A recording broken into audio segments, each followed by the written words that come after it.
আসসালামু আলাইকুম। গ্রামের বাড়িতে না থাকলে কিন্তু এরকম প্রাকৃতিক দৃশ্য বা এরকম সুন্দর সুন্দর দৃশ্য চোখে পড়ে না। তো আসলে আমি যেহেতু ঈদের পরে গ্রামের বাড়িতে গিয়েছিলাম, তো 2 দিনের জন্য শর্ট টাইমে গ্রামের বাড়িতে আমার বাবার বাড়িতে বেড়াতে গিয়েছিলাম শ্বশুরবাড়ি থেকে। সেই শর্ট টাইমে আমরা কী কী করেছি সুন্দর সুন্দর মুহূর্তগুলো আপনাদের সাথে শেয়ার করব। আশা করছি আজকের এই স্পেশাল মানে ঈদের যে মোমেন্টগুলো আছে সেটা আপনাদের এই ব্লগে তুলে ধরতে পারবো এবং আপনাদের কাছেও ভালো লাগবে। প্রথমে বলে নিচ্ছি, আমরা ঈদের 2 দিন পর হচ্ছে গ্রামে আমাদের বাবার বাড়িতে শ্বশুরবাড়ি থেকে বাবার বাড়িতে গিয়েছি। তো আমাদেরই সঙ্গী এবার নতুন অতিথি ছিল আমার দেবরের ছেলে। ও হচ্ছে আমরা যখন মানে রেডি হব বা এর আগে ওকে বলতেছিলাম যে তুমি যাবা, দেখলাম যে ওর মানে মনটা হচ্ছে চাচ্ছে যাবে আমাদের সাথে, যেহেতু আমরা যাচ্ছি আমাদের বাবা বাড়িতে, আমার বাচ্চা যাচ্ছে নানু বাড়িতে। তো ও যেহেতু ঢাকায় থাকে, আসলে নানু বাড়ি যেহেতু কাছাকাছি মোটামুটি যাওয়া হয়, কিন্তু গ্রামের বাড়িতে যাওয়ার পর আমরা যেহেতু দাদুর না মানে শ্বশুরবাড়ি থেকে বাবার বাড়িতে যাই, ওরাও কিন্তু আমাদের সাথেই যায় শ্বশুরবাড়িতে। কিন্তু ওরা তো আর বেড়ানোর স্কোপ পায় না, বিশেষ করে আমার বাবা বাড়িতে দাওয়াত দিলেই ওরা বেড়াতে যায়। তো এবার যেহেতু আমার শ্বশুর শাশুড়ি দাওয়াত রাখে নাই, তো আমরা যাচ্ছি, বলছে যে তোমরাই বেড়াই আসো, তো আমরাই যাচ্ছি। তো আমার দেবরের ছেলে তো আমাদের সাথে গেল। যাওয়ার সাথে সাথে মানে এত খুশি, ওর মা পারমিশন দিয়েছে, ওর বাবাকে আমরা বলে টলে রাজি করালাম যে যাই থাক, কান্না করবে না। আমার শাশুড়ি ভাবছে যে কান্নাকাটি করবে। তো আসার পরে আমার ভাইয়ের বউ বলতেছে, যে ছোটো ভাইয়ের বউ, যে মনুফা আপনাদেরকে স্পেশাল একটা পাস্তা রেসিপি করে খাওয়াবো, কারণ এই পাস্তাটা আমরা অলরেডি মানে এভাবে রান্না করে বাবার বাসায় খেয়েছি অলরেডি, ওটা নাকি অনেক মজা হয়েছে। তো আমি ভাবলাম যে খাওয়া, তাহলে আমি রেসিপিও করি, তোর পাস্তাও হয়ে গেল। যাই হোক, তো যেহেতু আমার ছোটো ভাইয়ের বউ, তো আমরা আসলে তুমি বা তুই দুইটাই বলি আমি ওকে। তো এটাকে পাস্তা রেসিপি করে খাওয়াচ্ছে। আর এদিক দিয়ে কিন্তু আমার আমার মানে আমার আরেক মেজো ভাই বিদেশ থেকে আসছে। তো আমার অলরেডি আরও 2 ভাই হচ্ছে বাইরে থেকে মাল পাঠাইছে, মানে কাছাকাছি আমার 2 ভাই, এক ভাই থাকে, উনিও মাল পাঠাইছে আমার ছেলের জন্য স্মার্ট ঘড়ি। তো আমার ছেলে কিন্তু ওর নানু বাসা এবার হচ্ছে ঢাকা বাড়িতে যাওয়ার সময়, দাদু বাড়ি যাওয়ার সময় কিন্তু পাগল ছিল নানু বাসা আসার জন্য। তো আসার পরে আর মেয়ে হচ্ছে কালার পেন পাঠাইছে আমার আরেক মেজো ভাই, মানে এক ভাই থেকে আরেক ভাই মাল পাঠাইছে। যাই হোক, মামাদের মাল পাইয়ে তো বাচ্চারা খুব খুশি, যাই মাল রিসিভ করছে। তারপরে হচ্ছে আমরা সন্ধ্যায় পাস্তা খেলাম। পাস্তাটা অনেক অনেক মজা হয়েছিল, কারণ টুনা ফিশ দিয়ে যে করেছিল সেটা একটু আনকমন হয়েছিল, আর একটু পাস্তাটা একটু জুসি টাইপের হয়েছিল, অনেক মজা হয়েছিল। এটা হচ্ছে পরের দিন সকালে, যেহেতু জামাই আসছে আমার মায়ের, তো পিঠা তো বানাতে হবে। এখন আমার মা আর শাশুড়ি মিলে সবাই হচ্ছে এই শর্টকাট পিঠাটা পছন্দ করে, আমরাও সবাই গরুর মাংসটা পছন্দ করি। তো 2 বাড়িতে যেহেতু ব্লেন্ডার অ্যাভেলেবেল, 2 বাড়িতে ইদানিং খালি এই পিঠাটা বানায়। তো যদিও এটা অনেক পছন্দের পিঠা, কিন্তু সবসময় বানাই দেখে আমার আমার হাজব্যান্ড হচ্ছে মাঝে মাঝে খেপে যে আমার মার বুদ্ধি সব আমার শাশুড়ির মাথায় ঢুকতেছে। তো যাই হোক, তুমি মনে হয় এই বুদ্ধিটা ঢুকাইছো, সবসময় খালি চিতই পিঠা। যাই হোক, আমরা এবার যেহেতু গরু মাংস দিয়ে পছন্দ করি, যেহেতু গরু মাংস অ্যাভেলেবেল, আর কোনো এক্সট্রা ঝামেলায় মানে যায় নাই, এই চিতই পিঠা দিয়ে আমরা সকাল সকাল নাস্তা করেছি। অনেক অনেক মজা হয়েছিল চিতই পিঠাগুলা। আর হচ্ছে সফট হয়েছিল, যেহেতু রাত্রেবেলা ভাতের চাল আর আতপ চাল ভিজিয়ে রেখেছিল, সকালে হচ্ছে ব্লেন্ডার করে এটা বানিয়েছিল। কোনো একটা ঝামেলাও নাই, শর্টকাটে নাস্তা, সকালবেলার নাস্তা হয়ে গেল গরু মাংস দিয়ে। আর এই দিক দিয়ে হচ্ছে দেখাচ্ছি, সকালবেলা নাস্তা করার পর যে ওই দিন বিকালে হচ্ছে আমার ভাইয়ের ছোটো ভাইয়ের বউ হচ্ছে ওর বাবার বাড়িতে যাবে, ওর বান্ধবীর নাকি বিয়ে গাইলুদ আছে, দাওয়াত আছে। তো সেই জন্য মানে পরের দিন বিকেলে আমরা মাঝখানে একদিন ছিলাম, 2 রাত, একদিন মানে 2 রাত ছিলাম আমরা টোটালি যাওয়ার পর। তো আমার ছোটো ভাই হচ্ছে পাগল করে দিচ্ছে যে আমার বাচ্চাদের একটা নাকি কবুতরের বাচ্চা একজোট দিবে। আমার ছোটো ভাই হচ্ছে শখে কবুতরের খামার করেছে, কবুতর খাবার বলা চলে না, শখে কবুতর পালতেছে। এটা প্রায় 10 জোড় কবুতর আছে এখানে, টোটাল 3 জোড় বাচ্চা বর্তমানে আছে।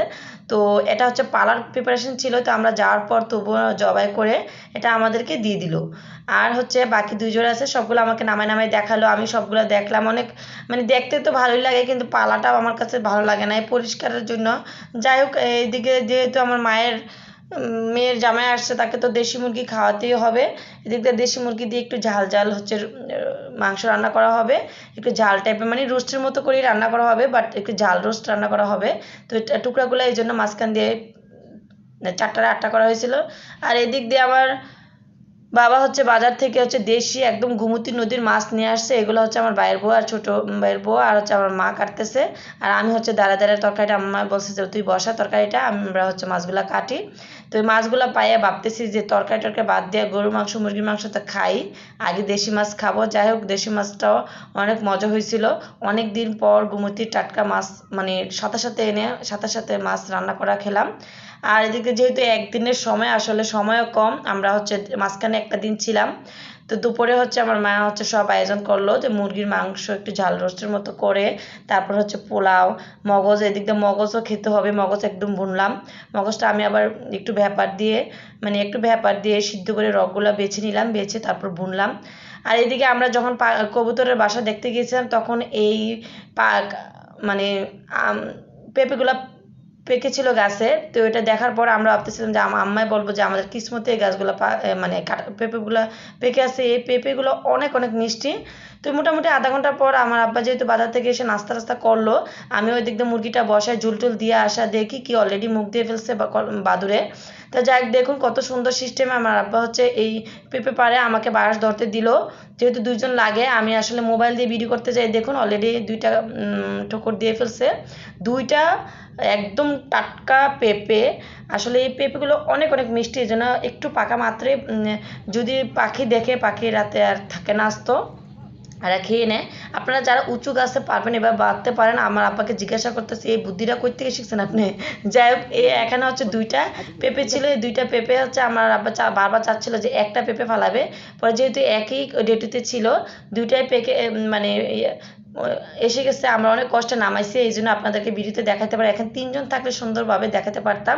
আপনারা একটা বাঁশ দিয়ে বেঁধে এরকম বালতিতে নিয়ে আসবেন। দেখলাম একটু আঘাত খায় নাই, তো একটা আমরা সাথে সাথে কেটে খেলাম, যেটা পাখি মুখ দিয়েছিল, আর একটা বাকি দুইটা শ্বশুরবাড়িতে নিয়ে গেলাম।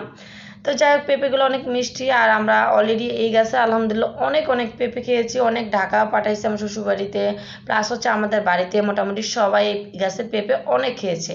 আর এদিকে মগজটা তো বুনতেই হবে, যেহেতু বাসায় সবাই আছে। আর আমরা যেহেতু মোটামুটি আমাদের বাড়িতে আমার আব্বা হচ্ছে সবার হচ্ছে মুরব্বি, তো আমার ভাইয়েরা মোটামুটি যেহেতু যার যার মতো আছে, কিছু একসাথে, কিন্তু কুরবানির তো সবসময় একা। তো আমার বাবা সবসময় আমার মানে আম্মার হাতে হচ্ছে আস্তটা দেওয়া হয়, যেহেতু আমার আব্বা হচ্ছে সবসময়, আমরা ছোটো থেকেই দেখি, আগে শরীকে দিত তখনও দেখতাম যে মগজটা একসাথে আমার আব্বাকে মুরব্বি হিসেবে দিত, যেহেতু মাথাটা বা সবসময় বানাইতো, আম্মা হচ্ছে রান্না করে কাকাদের বাসায় দিয়ে আসতো।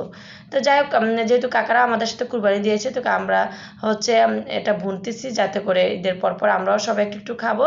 আর আমার কাকাদের ঘরে, আর প্লাস হচ্ছে আমার বড় ভাইয়ের জন্য, মানে আমার দুই ভাই যারা বাড়িতে আছে তাদের জন্য, সবাই মানে মোটামুটি খেতে পারবে, সেই জন্য মগজটা রান্না করা হলো।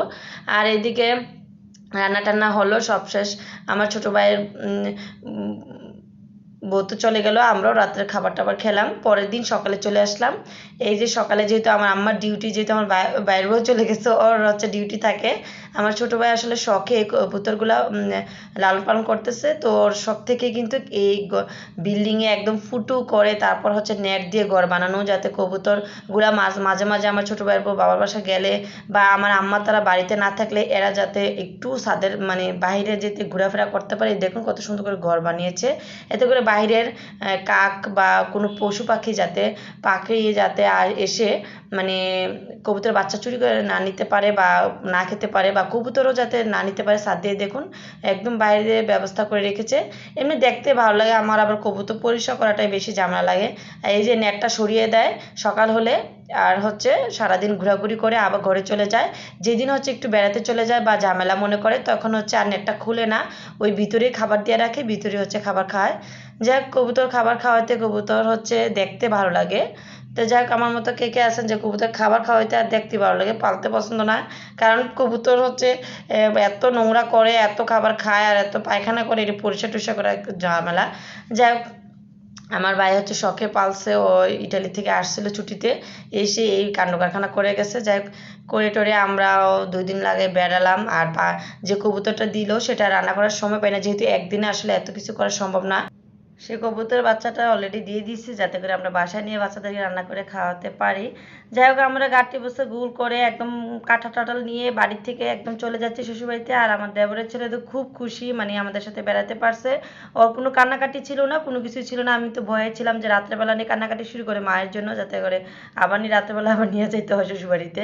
যাই হোক, আমাদের শ্বশুরবাড়ি আর বাবা বাড়ি যেহেতু কাছাকাছি, মোটামুটি প্রায় আধা ঘন্টায় যাওয়া যায়, তো অটো দিয়ে আমরা চলে যাচ্ছি। আর বেড়িবাঁধের সাথে যেহেতু আমাদের বাড়ির, বেড়িবাঁধের সৌন্দর্য দেখতে দেখতে চলে যাচ্ছে। আলহামদুলিল্লাহ সুন্দরভাবে বেড়াতে পারলাম, আর আপনাদের সাথেও সুন্দর সুন্দর মুহূর্তগুলো শেয়ার করলাম। সব ভালো থাকবেন, সুস্থ থাকবেন, আল্লাহ হাফেজ।